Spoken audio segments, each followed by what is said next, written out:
Tadepalli camp office గురించి. Tadepalli camp office palace అని మాట్లాడతాడు లోకేష్ గారు మాటకి. తాడేపల్లి ప్యాలెస్. నేను నారా లోకేష్ నాయుడు గారిని నేను ఒకటి రిక్వెస్ట్ చేస్తున్నా. నిజంగా మీలో ఎర్ర బుక్కు రాసింది నిజమైతే, అంత నిజంగానే మీరు కలేజా ఉన్న రాజకీయ నాయకుడైతే నేను మిమ్మల్ని రిక్వెస్ట్ చేస్తున్నా. హైదరాబాద్లో మీ జూబ్లీ హిల్స్ ఫోటోలు ఇంతవరకు ఎవరికన్నా చూపించారా? ఎవరన్నా ఒక్కసారి మీడియా టూర్ పెట్టండి. మీ హైదరాబాద్లో జూబ్లీ హిల్స్ ఇంటికి మీడియా టూర్ పెట్టండి, సాక్షి ఛానల్తో సహా. అలాగే జగన్మోహన్ రెడ్డి గారి ఇంటికి కూడా మీడియా టూర్ పెడదాం. లేదా ఒక రిటైర్డ్ జడ్జితో వాల్యుయేషన్ కట్టిద్దాం. ఒక టీం వేద్దాం, గవర్నమెంట్ నుంచి ఒక టీం వేయండి.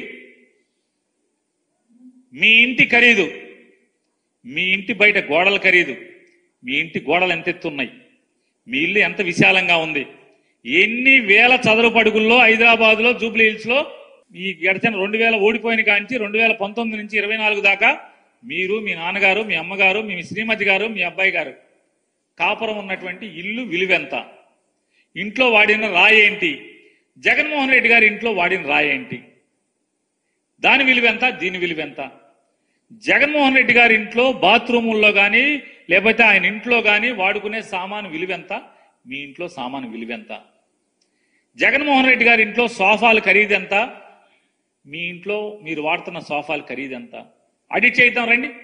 నిజంగా మీది ఎర్ర పుస్తకం నిజమైతే ఆడిట్ చేయించండి. ఒక సిట్టింగ్ జడ్జితో ఒక టీం వేసి ఆడిట్ చేయించండి. మొత్తం మీ ఫోటోలు, మీ ఇంటి ఫోటోలు బయటకు ఎందుకు ఎవరు? పవన్ కళ్యాణ్ గారు కూడా మీ ఇంటికి వస్తే మీ ఇంటి లోపల సోఫాలో కూర్చున్న ఫోటో ఇస్తారు తప్పితే మొత్తం మీ ఇల్లంతా ఎందుకు తీయనివ్వరు? తీయాలి కదా. మీ ఇల్లు ప్యాలెస్. ఇంతవరకు ఈ ప్రపంచానికి కనీసం ఎవరికి గృహప్రవేశానికి భోజనం కూడా పిల్లలేదు కదా ఎవరిని. మీ ఇంటే రానివ్వరు కదా, ఫోటో తీయనివ్వరు కదా. ఈ రకమైనటువంటి మీరేమో రాజమహల్లో ఉంటారు. మీరు ఎన్టీ రామారావు గారు మనవడే పని పేరు మీద రామారావు గారిని ఏమో కొల్లబొడిచారు, రామారావు గారిని ఏమో ఎన్నో అవమానాలు చేశారు, అన్ని చేశారు, మీద చెప్పులేశారు, అధికారాన్ని లాక్కున్నారు. పాపం అన్యం పుణ్యనేటువంటి చిన్నపిల్లడు మనస్తత్వం. అతనికి ఎన్ని అంటగట్టారు వాడని 70 ఏళ్ల వయసులో ఎన్టీ రామారావు గారు ఎన్ని వార్తలు రాయించారు, ఎన్ని దూషణలు.